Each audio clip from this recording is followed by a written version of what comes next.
Some killers leave behind blood, others leave behind whispers, but the ones you should fear the most don't leave anything at all. No pattern, no rage, no reason, just absence. Like a chair pushed slightly out from the table, a porch light left on, a child's backpack still full. You don't hear them, you don't feel them. But when they come through your life, something is missing forever. This story isn't about famous names or trial transcripts. It's about what hides in the spaces between. 5 men who, without ever speaking to each other or meeting once, showed America what evil looks like when it puts on its quietest face. Each of them operated in different corners of the country, across different years, under different weather. But every one of them shared one thing. They didn't stop until someone made them. And even then, no one was sure if what stopped was a man, or just the part of him that got caught. Let's begin in the American Southwest, in a stretch of desert where heat does something strange to memory. In 2010, a series of missing persons cases began to cluster across small Arizona towns bordering the Sonoran desert. They weren't connected at first. One was a gas station attendant, another a high school dropout, a third was a long-haul driver who made his last stop at a diner in Douglas. There were no screams, no bodies, just sudden vanishing, like the desert swallowed them. Then came the woman who didn't vanish. Her name was Laura Menken. She was 29, a mother of 2. She drove a rust-colored Jeep and ran a small photography studio out of her garage. On July 18th, she took a detour on her way home to snap some sunset photos across the state line near Bisbee. She never made it back, but what made Laura different from the others was her camera. 3 days later, her Jeep was found parked neatly beneath a collapsed billboard off a disused service road. No keys, no signs of struggle, but her DSLR was still mounted on the passenger seat. The memory card was intact. There were 57 photographs taken in sequence, time-stamped over the course of 23 minutes. The first 48 were of clouds, mountains, normal landscape. But image 49 was different. It was darker, shot from a lower angle, closer to the dirt, as if she'd fallen. Image 50 showed a man's shadow, short cropped hair, long sleeves, holding what appeared to be a folded tripod. Images 51 through 56 were blurred, taken accidentally, likely as the camera shifted during struggle. But image 57 was clear. The lens pointed toward the inside of the Jeep. And in the rear window reflection, the man's face was visible. No rage, no mask, just calm. He was already seated behind the wheel. He looked directly at the mirror, then raised one finger to his lips. Shh. That image was leaked online. Millions saw it, but no one recognized him. No matches, no hits. Until 6 months later, when a hiker near Sierra Vista found a series of buried wooden boxes, each the size of a cooler, wrapped in plastic and rope. Inside, teeth, cleaned, numbered, sorted by size. The manhunt began, but the FBI wasn't tracking a spree killer. This was something else, someone who didn't kill out of impulse, someone who collected, someone who planned. And in late 2011, a break came from the most unlikely source, a toll booth. A newly installed highway scanner flagged a license plate on a blue pickup registered to a Roy Emmerich. Roy was 63, retired Army engineer, quiet, married twice, no children, no criminal record. Lived alone on the edge of a ghost town called Wilcox. The FBI brought him in for questioning, not arrest. He was polite, cooperative, said he liked to drive at night, cleared his schedule to come in. But during that interview, agents noticed something odd about his palms. They were pink, too pink, like he'd recently removed gloves. And when asked about the teeth, he simply said, "I was trying to finish something." That was enough. They searched his home. What they found in the basement was worse than anyone expected. It wasn't a torture chamber. There were no chains, no stains. It was an archive, wooden drawers, hundreds of them, each labeled, each with a tooth or bone shard or photograph. Some had names, others only numbers. But the pattern emerged slowly. The drawers formed a map, literally. When arranged properly, they matched the Arizona highway grid. Roy had marked his kills using human remains, and in the center of it all, a drawer with no label. Inside, a note. The desert takes what doesn't belong. Roy Emmerich confessed to 19 murders, but only 11 bodies were recovered. He said the others were too clean to track. He believed the desert purified his work. He believed it gave him permission. Roy died in custody 3 months later. Stroke. No final words, no interviews. But agents who cataloged his belongings reported something disturbing. In the crawl space above his garage, they found a second map. This one marked California. The drawers were empty, but the grid was ready. Someone always plans the next version, and the people who vanish without sound, they may be filling drawers you haven't found yet. When the FBI took over Roy Emmerich's property, they expected a cold house and a tighter basement. What they got was something far worse: order. There was no chaos, no bloodstains, no trophies hanging on walls or carved initials in wood. Instead, Roy's world was categorized, cataloged, and cross-referenced like a government archive. His living room bookshelf was arranged by publication date. His fridge labeled with masking tape. Milk, opened April 12th. The tools in his garage, measured by length and weight. He wasn't hiding madness, he was curating it. The dental fragments found in those sealed boxes were just the beginning. In a hidden drawer beneath the workshop bench, they uncovered an index, a homemade card catalog written in tiny block letters. Each card held 3 details: a number, a set of coordinates, and a biblical verse. The first read, number 005, 31.5276 degrees north, 110.2345 degrees west, job 417. The verse, shall mortal man be more just than God? At first it read like lunacy, like a puzzle box of scripture and slaughter, but the coordinates matched dig sites, each exactly 6 feet apart. 5 confirmed recovery locations were marked this way. Then came an even more disturbing discovery. Inside a locked footlocker in the attic were dozens of old cassette tapes, each labeled with a single woman's name and date. The audio was faint but unmistakable. Roy talking, not to the victims, but to himself, calm, rehearsed, like a narrator. Subject appears calm. I have made contact. She asked me for jumper cables, voice steady, pulse unknown. I offered water and shade. Engagement window is now closed. Each entry continued this way. Some ran for 20 minutes, others, hours. In every tape, Roy never raised his voice. He never referred to the victims as people. Always. Subject. Always clinical. Until the final minute. That's when the tone shifted. That's when he said the same sentence every time. The desert will take what doesn't belong. Not in triumph, in certainty. As if the act itself, the murder, was just a final transaction. He believed he wasn't removing people. He believed he was correcting geography. And the truly horrifying part, Roy never lived far from any of the victims. Every person he killed had crossed into his life somehow. A cashier, a waitress, a rest stop security guard, a hitchhiker, a college girl who once filled up gas next to him. These weren't targeted by vengeance or desire. They were absorbed by proximity. If you passed through Roy's orbit, you became a calculation. It was just a matter of when he'd need you to vanish. Forensic teams later uncovered that his garage floor had been re-poured 3 separate times. Under the first slab, they found the skeleton of a child, too degraded to identify. Roy had never mentioned a child. Not to neighbors, not to co-workers. There were whispers he'd fathered 1 year ago in Kansas, but nothing concrete, no record, no photos. Only that skeleton and a drawer marked 0.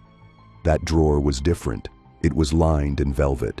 Inside, no teeth, no photos. Just a single dog tag, blank, clean, stainless steel. Beneath it, etched into the wood, before the map began. That's what kept the FBI awake, because if Roy's map began in Arizona, then what came before? Analysts went through his military records.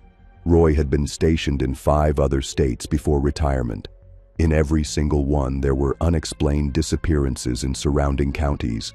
The timelines overlapped, the methods fit, but there was no proof, no survivors, no DNA, only missing people who were never linked until now. And yet, even with everything they uncovered, one question remained.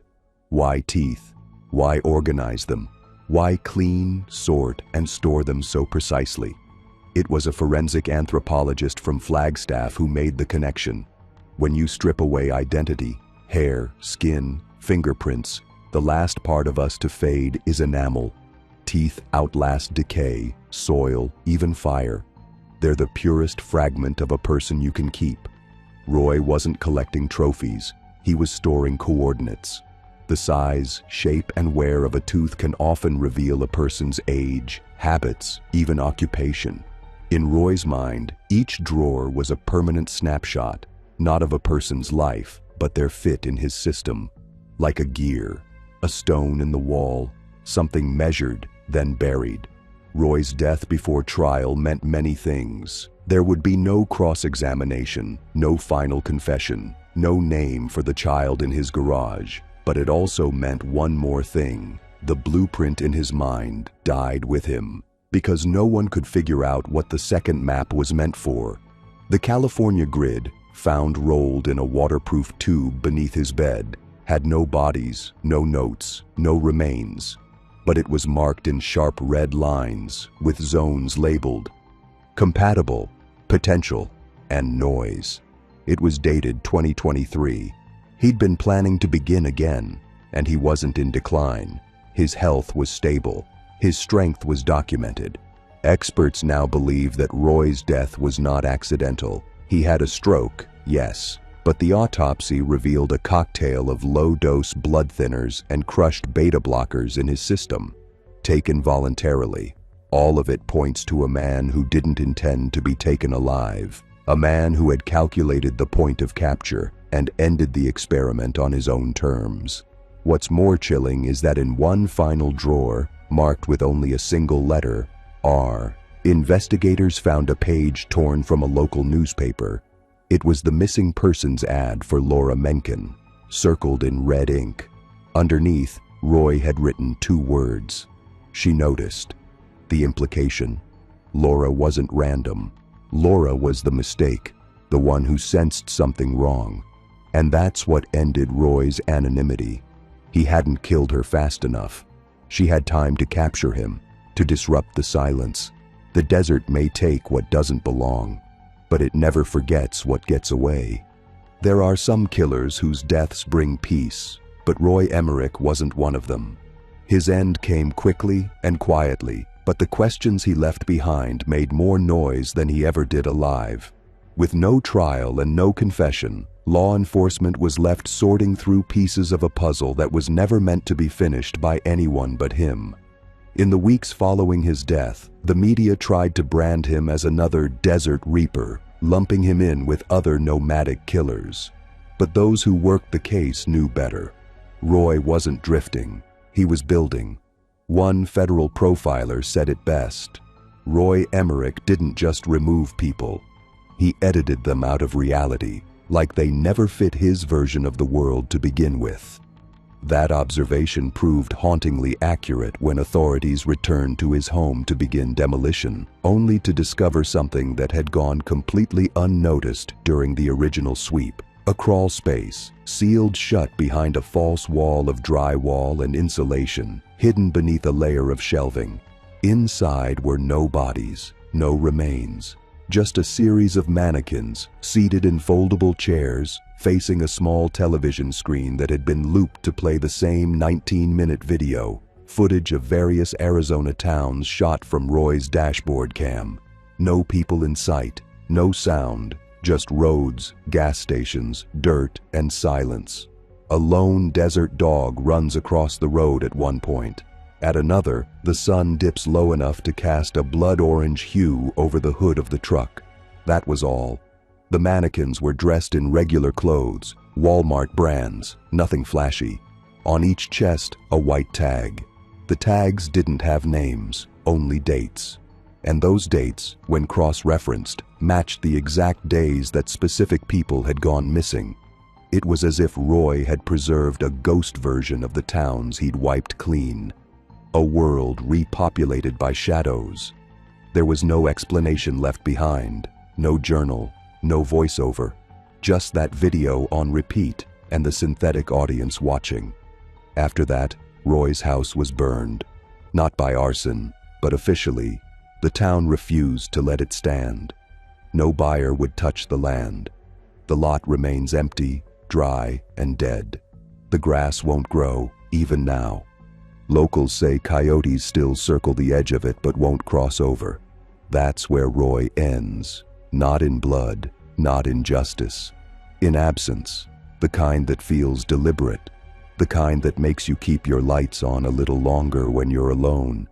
But if Roy was defined by silence and sand, the next killer was defined by presence. You heard him before you met him. You saw him before you understood what you were looking at. His victims knew his face. Some even admired him. He wasn't a shadow in a window or a hand on a shoulder in the dark. He was the man smiling behind the pulpit, the man giving press interviews, the man reading scripture to children. His name was Garrett Lane Maddox, born in Jackson, Mississippi, charismatic, handsome, the kind of man who looked like he belonged on TV even when he wasn't trying. By 2006, he'd founded one of the fastest-growing independent churches in the southeastern United States, a mega ministry known as Light of the Mantle. Thousands flocked to it, not just for the message, but for the man. Garrett had a way of making every sermon feel personal, every prayer feel necessary. His southern drawl was gentle, like warm syrup. His eyes were bright. His hands never shook. People didn't just believe in God when Garrett spoke, they believed in Garrett. But behind the scenes, Garrett Maddox was building something unholy. It began with home visits, follow-ups to members who had missed service, small counseling appointments, quiet spiritual check-ins. Then came the mentoring sessions for troubled youth, the women's ministry retreats he personally oversaw. And somewhere between scripture and support, things began to vanish. Women, girls, a few men, never all at once, never loudly, but just enough to whisper, to worry. Parents spoke in hushed tones. Elders advised patience. They're probably running, rebellious. After all, what kind of monster wears across that well? What kind of demon brings people to tears with just a verse and a smile? But monsters come dressed in faith too. And Garrett Maddox had learned the one rule every predator needs to survive in plain sight. Give the people what they crave, and they'll never question what you take. Garrett Maddox didn't kill in alleys or backwoods. He killed in places with stained glass windows and velvet pews, in Sunday schools and pastoral offices, in homes where people whispered grace over dinner and trusted the man who delivered it. His power didn't come from threats or weapons. It came from his voice, smooth, rhythmic, intimate. When Garrett said you were chosen, people believed him. When he placed his hand on your shoulder and said God had a plan, it felt holy. That's what made it so easy, because no one suspects a sermon. No one interrogates a prayer, and Garrett had spent years perfecting both. The disappearances started small. A teen girl named Jamie Riker, age 16, quiet, involved in youth choir, was said to have run off after a fight with her mother. Then a young man named Corey Daniels, a reformed addict who worked part-time at the church, missed 3 shifts and never returned. Garrett told the congregation to pray for them both. Some journeys take us far, he'd said from the pulpit, eyes glistening.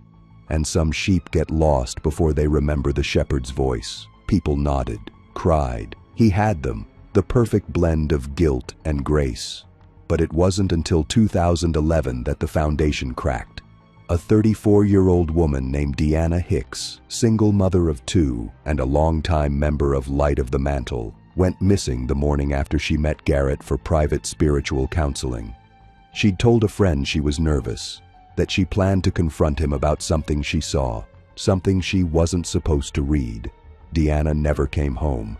Her car was found 3 days later in a grocery store parking lot with the keys still in the ignition. Her phone wiped, her Bible open on the passenger seat. Highlighted verse, Luke 12:2.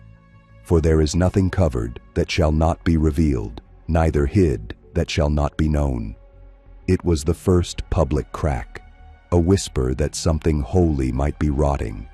But Garrett was ready.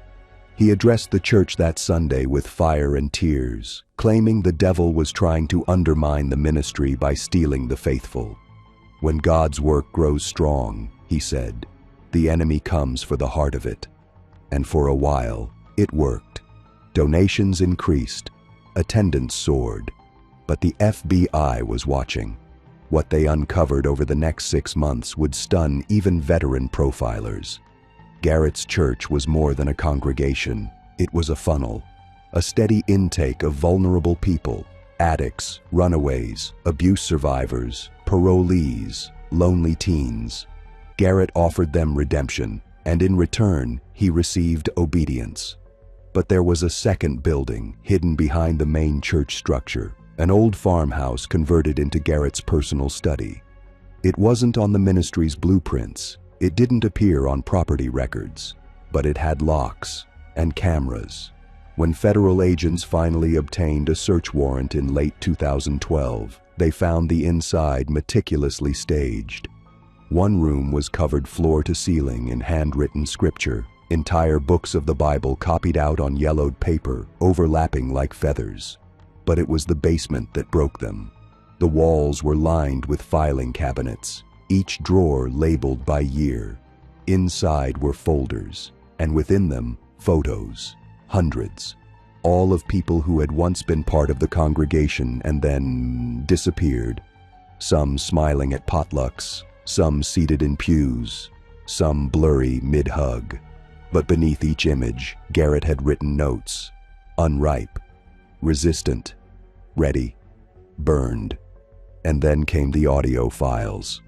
Dozens of USB drives hidden inside hollowed-out devotionals. On each, recorded sessions of Garrett's private counseling meetings. Some were innocent, spiritual guidance, prayer, support. But others grew darker. Garrett pressing personal questions, Garrett isolating fear, Garrett demanding loyalty. You don't need them, he said to one sobbing voice. They never saw you the way God does, but I do. He wasn't seducing in a sexual way. He was seducing the soul, convincing people they were part of a higher calling, one that required sacrifice. Eventually, they believed him enough to vanish on their own.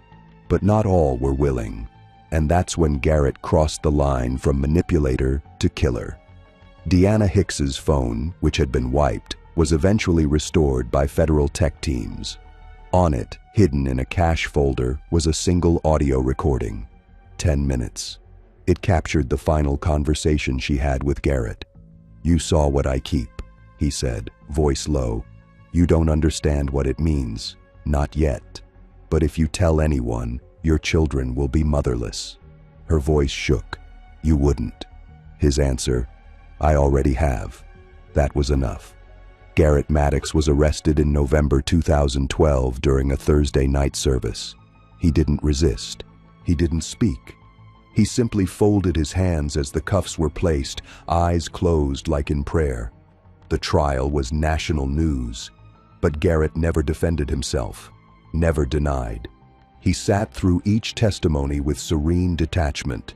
He was convicted on 18 counts of conspiracy, unlawful detainment, and 3 confirmed murders. But investigators believe the number is closer to 30. Some say more. What Garrett did inside those counseling sessions wasn't just criminal, it was ritual. He broke people until they believed being chosen meant disappearing, and some followed him willingly into whatever came next. Garrett is now serving multiple life sentences without parole in a federal facility. He refuses visitors. He doesn't speak. But once a year, on the anniversary of his church's founding, a new letter is found in the mail slot of Light of the Mantle's boarded-up sanctuary. No name, no address, just a single line, always handwritten in black ink. The shepherd does not forget his flock. No fingerprints, no witnesses, no one knows who's sending them, but each letter comes with a postmark from a different city, and in each of those cities, someone has recently gone missing.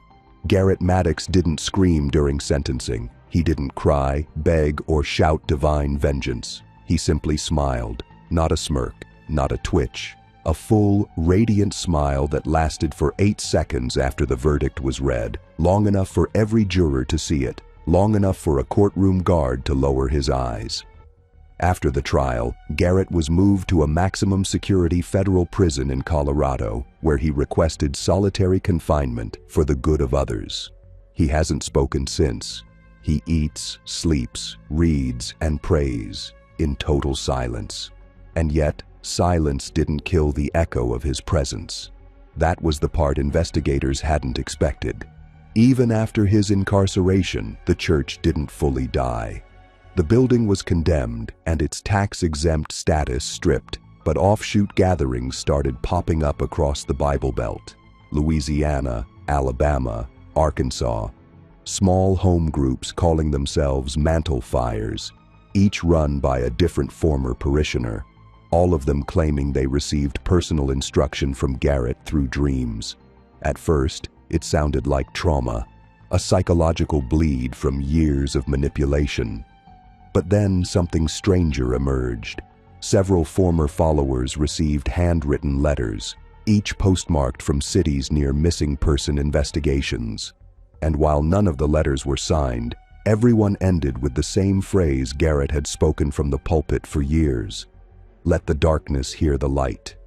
The implication was horrifying, that Garrett had built something self-replicating, that even without direct contact, his blueprint for control and erasure had infected others.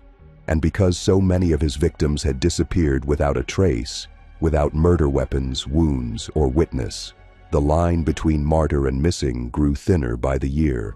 As of now, the FBI lists Maddox as responsible for at least 27 disappearances tied to religious coercion, with open investigations still underway. But even those who put him behind bars admit they don't fully understand him. One lead profiler confessed, "He made people disappear without touching them. He used their own souls against them, and I think he's still doing it." Whether Garrett ever leaves prison doesn't matter. His fingerprints are already smeared across too many lives, too many towns, too many graves that were never found. But where Garrett used words like weapons, the next killer never spoke at all. He didn't lure, he didn't preach, he didn't even lie. He simply took what he wanted, in backwoods, barns, and silos, and left what he didn't. His name was Ellis Drew McKay, and by the time authorities realized he existed, there were already 13 corpses across 2 states, drained, stripped, and arranged like scarecrows in forgotten farmland. Born in Tennessee, raised in silence, Ellis was the product of a life no one wanted to inspect. His mother died of methamphetamine poisoning when he was 6. His father, a mechanic with a criminal record longer than a tire iron, abandoned the boy in a shack outside Dresden. The only record of Ellis for the next decade came from a school attendance sheet. 1 year only, 2nd grade. After that, nothing. No photos, no birthday parties, no CPS follow-ups. It was as if the boy had folded into the dirt, and maybe he had, because when he emerged in 2014, it was as a suspect, not a man. The first body found was a woman named Jeanette Holloway, age 42, missing since August. Her remains were discovered propped upright in an abandoned livestock stall, arms stiffened outward with wire, a bundle of corn husks stuffed in her mouth. She wasn't assaulted. She wasn't robbed, but her spine had been removed, not shattered, removed, with precision, like it had been unscrewed, and on the wall behind her, written in soot, "Fixed it." That was Ellis's signature, not initials, not hair or blood or DNA.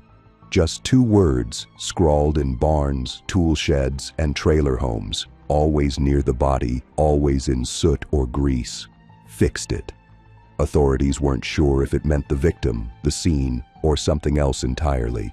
But by the 3rd victim, a 19-year-old hitchhiker found in a tractor bin, her limbs tied in exact symmetrical positions, they began to suspect a pattern. And with the 4th, a retired vet named Carl Drummond who had vanished during a fishing trip, the connection became undeniable. Carl had been stripped, cleaned, and posed at a dining table with broken plates in front of him. His jaw had been forced open with a wrench. Fixed it, smeared above in motor oil. That's when the term rural surgeon hit the headlines. Not because Ellis had medical training, he didn't, but because the surgical nature of the mutilation suggested some kind of anatomical knowledge. As it turns out, Ellis didn't learn from books. He learned from parts. He had taught himself human anatomy by studying roadkill. That wasn't speculation, it was fact. His childhood home, when finally searched, contained over 200 squirrel, raccoon, and possum carcasses, each dissected, labeled, and stuffed into freezer bins. Bones were arranged in trays. Fur had been cataloged by softness. One wall had a giant hand-drawn diagram titled Inside Out. This wasn't taxidermy, it was rehearsal. What made Ellis different from other killers was that he didn't hunt for revenge or lust or power. He hunted for correction. He believed people were broken, that their bodies weren't put together right, and he was trying to fix them. His methods weren't random. He removed what he called rotten parts, bad spines, stiff jaws, off-balance legs. No 2 bodies were missing the same thing, but each one had been altered in a way that Ellis saw as repair. When they finally caught him, in a soybean field near the Tennessee-Kentucky border, he was dragging a length of chain toward a woman who had broken her ankle on a hike. She was already bleeding, already losing consciousness. When SWAT tackled him, Ellis only said one sentence. She was crooked. That's how he saw them all, not as people, but as misaligned machines, bent things, and he believed it was his job to straighten them out. In interviews, he never once expressed remorse, never smiled, never faked emotion. He simply explained his process. You clean the tools, he said. You find the bad part. You take it out. You close it up. That's it. And he meant it. Ellis McKay was sentenced to life without parole in 2017. He's currently held in a psychiatric wing, but nurses report he spends most of his day drawing diagrams, skeletons, organs, blueprints. He never talks to staff, but he does speak to one thing, a homemade doll made of wires and tape placed gently on his pillow each night. Every morning, it's in a different position, always with one part removed. The last known words Ellis McKay spoke were whispered through the reinforced slot in his cell door on the 5th anniversary of his arrest. A nurse named Hollis recorded them in her logbook because they didn't seem random. She wrote, "He said, 'It's not murder if it works.'" That phrase has haunted every agent, profiler, and coroner who worked the case, not because it justifies what he did, but because it explained his logic better than any diagnosis ever could. Ellis didn't consider himself a killer, he considered himself a craftsman. In his eyes, he didn't destroy bodies, he upgraded them. What made him so horrifying wasn't the blood or brutality, it was the belief. The quiet, unshakable belief that his work had purpose, that he was improving humanity, one part at a time. Even now, 5 years into confinement, he draws daily. Skeletons, muscle groups, eyes. A guard once reported that he saw Ellis smiling at a textbook diagram of the human foot, as if it were beautiful. That's the legacy of Ellis McKay, a boy no one checked on who grew up to dissect people he thought were crooked. But the next killer, he didn't want to fix anyone. He wanted to prove something. To leave behind a structure of precision so exact that no jury, no detective, and no God could say it wasn't brilliant. If Ellis was the surgeon, this man was the engineer, a planner, a builder, a destroyer who treated murder like architecture. His name was Leonard Pratt, born in 1975, raised in Hartford, Connecticut. Quiet student, star mathlete, a boy who could calculate angles in his head before he could drive. He graduated MIT at 20, worked briefly in high-rise design, then vanished from the corporate world in 2001. What no one knew, not even his colleagues, was that Leonard believed perfection only existed in silence. Blueprints were too messy, codes too flexible. Buildings, no matter how carefully drafted, were always touched by compromise. But a body, specifically a dead one, could be arranged with absolute control. His first known victim was a neighbor, 39-year-old Paul Hennings, a software developer who disappeared from his Boston apartment in early 2004. Paul was found 17 days later, inside a decommissioned water tower, positioned in a seated posture on a concrete platform. His arms were extended exactly 45 degrees from his torso, fingers bent into what analysts later recognized as binary signals. His left leg had been rotated and pinned to match the hypotenuse of a triangle that had been chalked onto the floor beneath him. No signs of struggle, no blood, no DNA, just a single note printed on architectural blueprint paper pinned to his chest. Section A, Final Form. Detectives at first believed it was some kind of artistic terrorism, an anti-tech message, maybe performance art.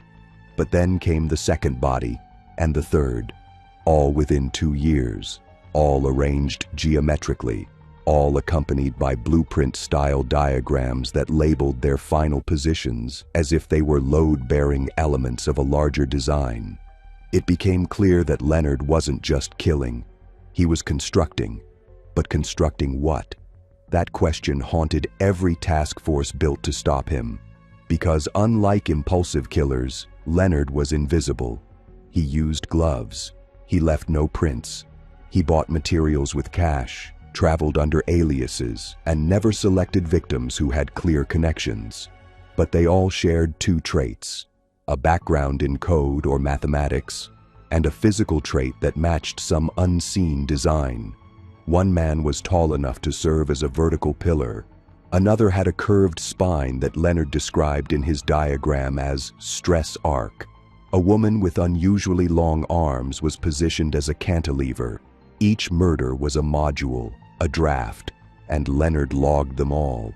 When he was finally caught in 2012, not by mistake, but because he mailed a full set of his diagrams to a retired professor in Cambridge as a proof of concept.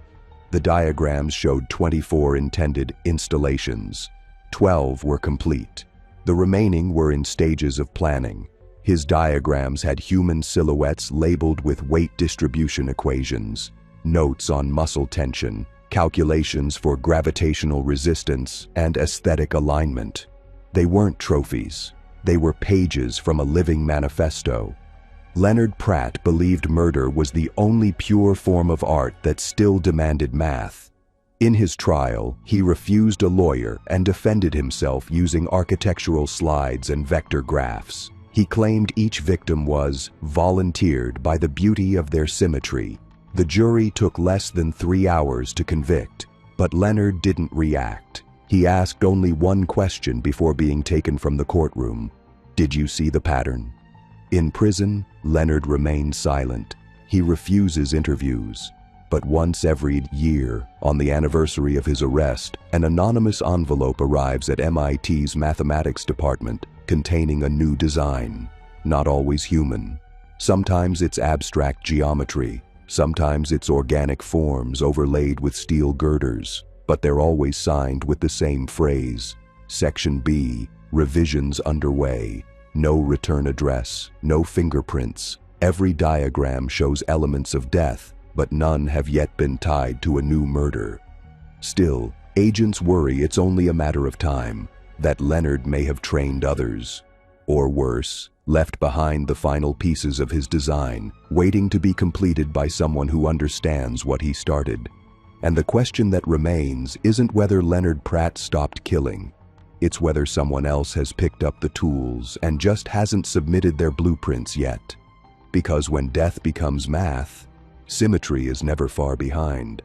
Leonard Pratt's case was supposed to be closed. He was behind bars. His diagrams had been seized. His manifesto dissected by every profiler in the bureau. And yet, something about it never sat right with investigators. It wasn't just the mathematical precision, it was the gaps. Sections of the blueprints labeled but unfinished. Human figures drawn in dotted lines like placeholders. No names, just measurements. There were notations referencing angles and limbs that didn't match any of the 12 confirmed victims. That's what bothered them. The absence. The quiet implication that he hadn't worked alone. Leonard's final slides included structural notes labeled "Team Assembly Pending." To this day, no one knows what that means. And every year that passes without new murders in his style only makes them more certain that someone is waiting. Watching. Maybe building in silence. But if Leonard was surgical, the fifth killer was smoke. A shadow that didn't leave chalk marks or notes. Just silence. His name was never known. No manifesto, no printed blueprints. Just a nickname whispered by exhausted agents who couldn't pin him to a face. The Hollow Man. He didn't have a signature. He didn't have a method. The only thing that connected his kills was the psychological chaos they left behind. Victims from every walk of life, every age, every race. No connection, no overlap, no pattern, except one. Every scene showed clear signs of identity erasure. Driver's licenses melted in sinks, family photos burned, birth certificates shredded and flushed. Even the mirrors in victims' homes were smashed, as if reflection itself had to be destroyed. This wasn't rage, this wasn't passion, it was something colder, more deliberate, a removal. As if the Hollow Man didn't just want his victims dead, he wanted them erased, forgotten, nullified. The first suspected case was in 2010, a 32-year-old school teacher in Nebraska found dead in her bathtub. No trauma, no poison, just a look of terror frozen on her face, and her entire home stripped of anything bearing her name. Her ID was gone, her clothes burned in the backyard fire pit. All her personal photos were torn in half down the middle of her face. It looked like a break-in, but nothing was stolen. Just purged. Police called it a psychotic episode, until the second body, then the third, then 10 more across 6 states, each with the same vanishing identity and a different method of death. One was found hanging in a tree near her apartment complex. Another was discovered seated calmly in her car at a gas station, eyes open, pulse gone. One was beaten. One was starved. One was buried upright in a dog park. No connection, no forensic pattern. But each victim's home, car, or belongings had been scrubbed of personal markers. It wasn't just murder, it was deletion. It wasn't until 2014 that the FBI formed a task force. They called him the Hollow Man because he left nothing behind but the absence of who someone used to be. No symbols, no notes, no emails, and still, no consistent method of entry or exit. Just one faint clue, too faint to use, but chilling in its implication. In 3 separate cases, a neighbor, roommate, or security guard reported hearing a faint sound the night before the body was discovered. A man's voice whispering a name, the victim's name, once, just once, then silence. No other audio ever captured it. But it was enough to make agents believe the Hollow Man didn't kill for power, lust, belief, or beauty. He killed for inversion, to undo a person so completely that even their name had no echo left behind. In 2015, a breakthrough. A gas station attendant in Arizona was caught on camera speaking to a man minutes before a customer was found dead in her parked vehicle. The man wore a hat, had no visible tattoos, and never turned toward the camera. But his voice, though muffled, could be faintly heard. He asked, "Do you know who you are?" That was it. Just 6 words. Calm. Even. and then he walked away. The woman was dead 10 minutes later. Cardiac arrest with no previous health issues. Toxicology clean. Medical examiners couldn't explain it, but the agents recognized the pattern. She was unmarked, untouched, but her purse had been emptied of ID, her name scrubbed from her work badge, and her face blurred out of every photo she owned. It was as if the man hadn't just killed her, he had unwritten her. And that became the running theory, that the Hollow Man was less a killer and more a force of erasure. A man who found people on the edge of existence, lonely, detached, vulnerable, and pushed them into a kind of death that felt like fading. Victims weren't just murdered, they were made invisible. One survivor changed that. In 2017, a woman named Alina Bowers, age 26, living in a halfway home in Oregon, claimed she encountered a man who tried to take her name. She was found wandering the woods in a dissociative state, barefoot, repeating the words, "That's not me, that's not me." After 3 days in a psychiatric unit, she recalled a man had followed her from the shelter, whispered her name into her ear, and told her, "You don't need to be you anymore." Then he left. She said she blacked out. No assault, no weapon. But something in her broke. She couldn't recognize her own handwriting, couldn't recall her birthday. The doctors labeled it acute dissociation triggered by trauma. But the FBI believed it was him. He hadn't finished the process, but he had started it. He had tried to hollow her out. And for the first time, they had a timeline, a location, a description, medium build, clean-shaven, pale. That was all. But it was something. Agents swarmed the area, but he was gone. And then the killings stopped. No more victims, no more whispers, no more erased names, just silence. It's been nearly a decade since the Hollow Man was last seen. But those who studied him don't believe he's dead. They believe he succeeded. That somewhere, out there, he finally erased himself, removed every trace, every photo, every fingerprint. That he became the perfect disappearance, no longer a killer, but a myth, a blank, a man with no shadow, because that's the only thing left after the final breath, the last heartbeat, and the silence that follows. Nothing. And sometimes, that's exactly what he wanted to become. After nearly a decade of silence, it would have been easy to believe the Hollow Man was gone, that maybe he died in some forgotten motel room or drowned in a river under someone else's name. But agents who worked his cases never rested easy, because the fear he planted wasn't like other killers. There was no image to burn into memory, no face to warn your children about.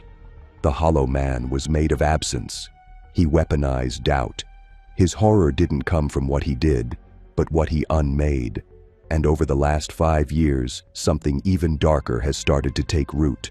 Stories, not official cases, not FBI reports, just scattered incidents, unexplained, unfiled, but eerily familiar. In late 2019, a young woman named Erin Lomas vanished from her Seattle apartment. No forced entry, no signs of struggle, but her roommate reported finding the walls of Erin's bedroom stripped bare, posters, photos, even tape residue removed. Her journals were missing. Her phone was smashed and stuffed inside her mattress. Her social media accounts were all deleted at once, just hours after she was last seen. Police called it a voluntary disappearance, but digital analysts later discovered that the deletion requests came from 3 different IP addresses, one in Oregon, one in Kansas, and one from a virtual proxy with no traceable origin. The Hollow Man had been gone for years, but this case felt like a ghost echo. Then another, 2021, Baltimore. A graduate student named Marcus Frey was found in the basement of his apartment building, seated against the water heater, head tilted slightly, eyes wide open. No wounds, no drugs, just an expression frozen between confusion and surrender. His backpack had been emptied, not of valuables, but of his ID, class notes, keycards, and the envelope that held his acceptance letter to Johns Hopkins. Gone. His parents confirmed every baby photo from his shared album had been removed online, and in a chilling twist, his student file had been deleted from the school's internal system just 36 hours before his body was discovered by someone logged in as admin. There was no suspect, no motive, no clear cause of death, just the same unsettling feeling, a person not killed, but erased. And maybe most disturbing of all is the new wave of survivor accounts surfacing on online forums. These aren't dramatic confessions or viral Reddit threads. They're quiet, fragmented, and they all share a common thread, a man no one can fully describe. One woman wrote, "He walked beside me for 2 blocks. I didn't know why I was afraid. He didn't speak until I looked up. He said my name, and I felt like I didn't have a body anymore. Just a name, just a sound. Then he left." Another claimed she awoke to find all her mirrors in the apartment covered in duct tape. Her photos flipped backward, no signs of break-in, nothing missing, but she couldn't remember what she looked like for 2 days. Some of these stories seem exaggerated, some clearly fake, but then there are the ones that feel real, not because of how detailed they are, but because of how uncertain they sound. The victims don't shout, they whisper, they don't cry out about death, they talk about disappearance from inside their own skin. And what makes this more terrifying is a theory floated by a former profiler, now retired, who worked the original task force. He believes the Hollow Man may have discovered a psychological trigger, a sequence of steps so subtly engineered that they could unravel someone's identity without violence. Not hypnosis, not drugs, just a script, a whispered phrase, a mirror turned backward, a series of sensory interruptions that gradually detach a person from their reflection, their records, their social grid, their name. He believes the Hollow Man wasn't just deleting people, he was teaching deletion, rehearsing it, practicing a ritual that left no blood, no bruises, no resistance. And now that he's silent, the ritual may be replicating itself, like a virus, like a meme. That's the part no one wants to admit. That maybe this was never about the man. Maybe the Hollow Man was just the first proof, the prototype. And now there are others, not killers, not cults, just untraceable presences that help people disappear without force. Because some don't want to be erased, but some do. And in a digital world where identity is everything, the most terrifying thing isn't losing your life. It's losing proof that you were ever alive to begin with. The Bureau never officially reopened his case, but agents on dark web task forces quietly monitor for patterns, clusters of identity deletions, overlapping IPs, biometric failures at airports, unlinked obituaries. And in 2023, something surfaced that froze even the most seasoned agents. A video, just 8 seconds long, grainy, no audio. But it showed a man standing still outside a pharmacy in Kansas City, arms at his sides, staring directly into a reflective window. His face was blurred, not by camera, but by something smeared across the glass. Next to him, a small whiteboard leaned against the building wall. On it, written in red marker, "Erase me right this time." The man was never identified. He was never seen again. The building's security system had no other angles, and when agents arrived, the whiteboard was gone. Only one blurry frame survived the download before the file corrupted itself on every drive it touched. No explanation, no recovery, just absence, like everything the Hollow Man touched. Some call it urban legend, others believe he was never real, just a stitched-together myth born from unsolved cases and internet paranoia. But the families of the erased don't believe that. Neither do the agents who wake up at 3 a.m. wondering how a man could kill without a knife, wound without a hand, and vanish without a door. The Hollow Man didn't murder people, he undid them. And if he's still out there, or if someone else has learned how, then the most terrifying question isn't who's next, it's what if no one ever knows they were gone? In the end, it was never about blood. Not really. Not when you peel back the layers. Not when you sit long enough with the reports, the diagrams, the victim statements, the quiet pauses on phone calls from detectives who've seen too much. The truth is, we don't remember these 5 men because of how they killed. We remember them because of what they stripped away. Identity, belief, anatomy, logic, existence, one by one. Each of them a surgeon in a different theater. One used a hammer, one used scripture, one used a scalpel, one used a compass, and one used nothing at all. And still, they all arrived at the same place. That eerie space where a human being becomes a shape, a code, a question mark. What made these men monsters wasn't just what they did, it was how close they stood to what we call ordinary. Emmerich Dunn could have been anyone's father. Garrett Maddox baptized children. Ellis McKay taught anatomy before he ever broke skin. Leonard Pratt helped design libraries. And the Hollow Man, well, he could still be standing behind you in a store line, asking for change, watching you forget your password. None of them were born with knives in their hands. They sharpened slowly, over years, over silence, over neglect. And if you listen closely enough, you'll hear that silence was the one thing they all had in common. Silence from parents, silence from churches, silence from neighbors who looked away. Not the loud chaos of violence, but the slow, ambient hum of being ignored, overlooked, unseen.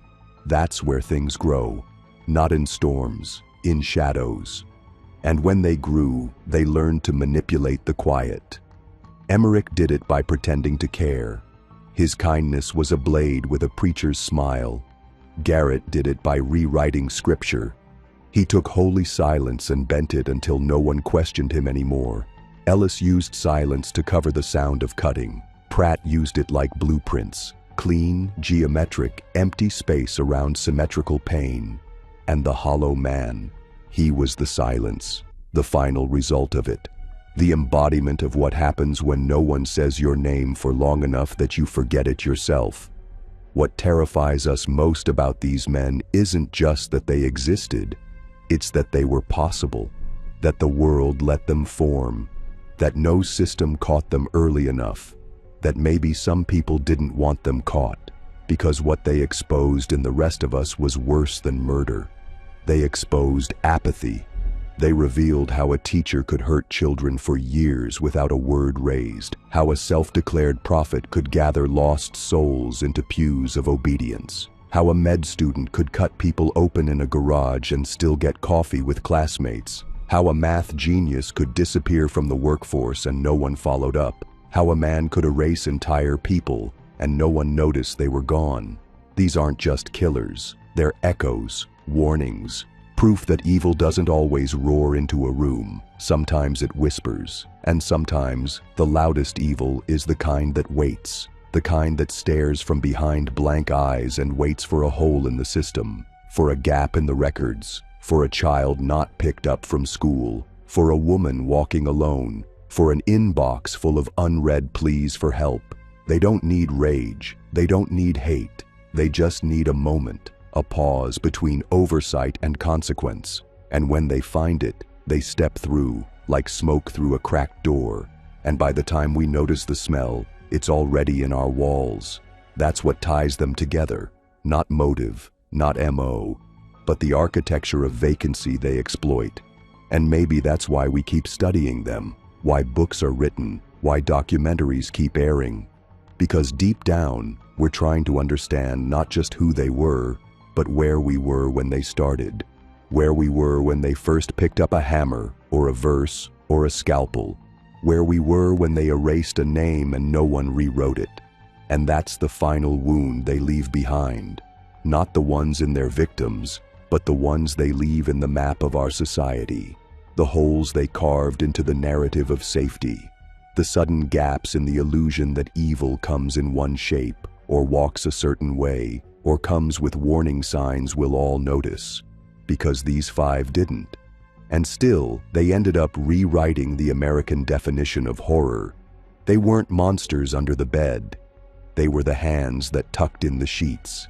And the scariest part, we don't know if it's over. We never really do. Because for every Emmerich we catch, there might be another teaching Sunday school. For every Maddox, another preaching in rented basements.